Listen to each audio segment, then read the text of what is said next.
คันพ่อใจแล้วแย่งง่ายได้คุยสิเก็บโอเคหัวหน้า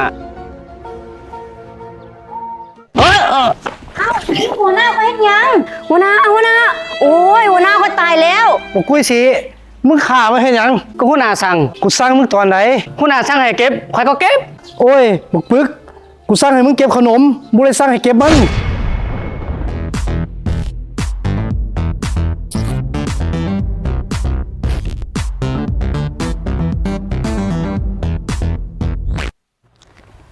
สบายดีแล้วสบายดี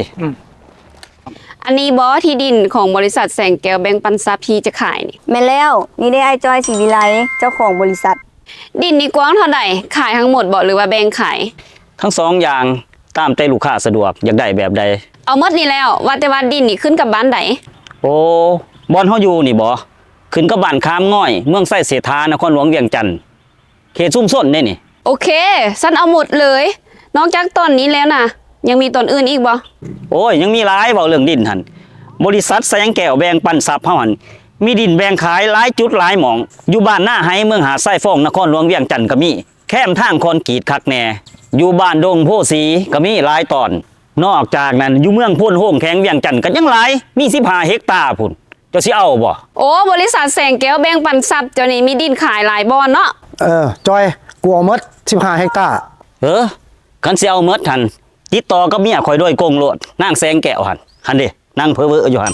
ข่อยนี่แหละเจ้าของตัวจริงนะติดต่อกับข่อยก็ได้บีบดีๆดิตัวสิให้รางวัลสิแหละโอ้ยห้วยตัวบ่บีบ่นั้นเป็นหยังหัวหน้าเป็นหยังคือบีบ่ดีบ่ได้มันถือเอ็นแข็งเดี๋ยวอารมณ์มันสิขึ้นก็แฮงดีแต่บ่หัวหน้าดีติเมียกูบ่อยู่น่ะแล้วมันขึ้นมาแล้วมึงสิซอยกูบ่ล่ะโอ้ยน้องบ่กล้าช่วยดอกยันหัวหน้ายิงหายนั่นมันสิบ่วิดอีนางข้างหาเลยแบบนี้น่ะ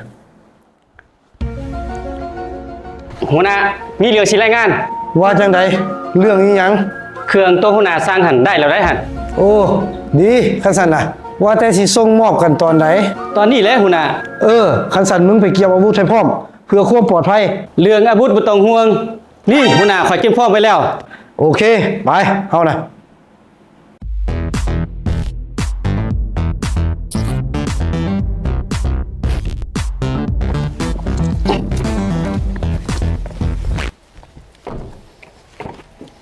เซิร์นหัวหน้า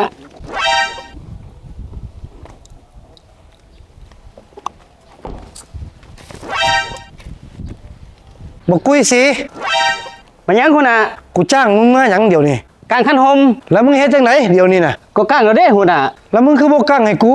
หัวหน้าจ้างมากางคันหมแต่บ่ได้บอกว่ากางให้ไผโอ้ยก็จ้างมากางให้กูนี่แล้วโอ้ยบ่ได้ไดคันสิกางให้หัวหน้าต้องเติมเงินไดให้มึงลีลาอยู่หั่นแหละมึงสิได้หาเวียกใหม่น่ะโอ้ยขอโทษหัวหน้าไปเซิร์นมาซ่าหัวหน้านายทุนนี่นะแม่นเด้มาแล้วพุ่นมาสบายดีบ่มีไผนำมาติบ่มีผู้ใดนำมาดอกปลอดภัยดีค่ะสั่นเอาเงินมานำบ่ล่ะเอามาแท้ว่าแต่ของน่ะเอามาบ่ล่ะตุ้ย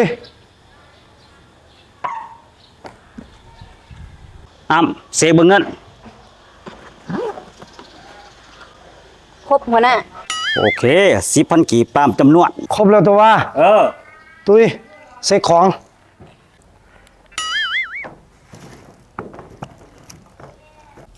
ครบแล้วหัวหน้าโอเค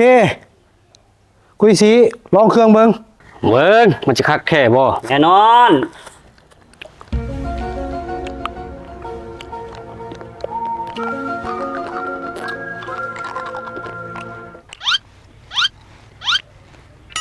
คักหัวหน้าคักแท้บ่แท้หัวหน้านี่ผู้เสือชิมมึงรถดิเบิ้งเอามาลองเบิ้ง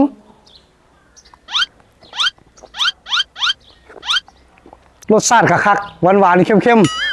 ๆโหกินก็ใส่ได้พอใจเลยที่บาทนี่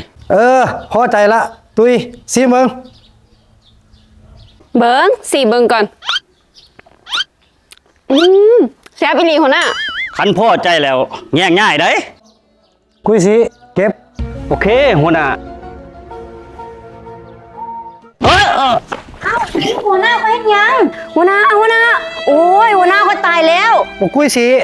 มึงฆ่ามาให้หยังก็หัวหน้าสั่งกูสั่งมึงตอนไหนหัวหน้าสั่งให้เก็บข่อยก็เก็บโอ้ยบักปึกกูสั่งให้มึงเก็บขนมบ่ได้สั่งให้เก็บมันโอ้เนี่ยหัวหน้าว่าบ่แจ้งบ่ให้ข่อยเก็บข่อยก็ฆ่ามันโดนแหล้ว แม่นความไอ้กุ้ยสีหันแล้ว โอ้ยมีลูกน้องก็มีแต่ผู้ปึก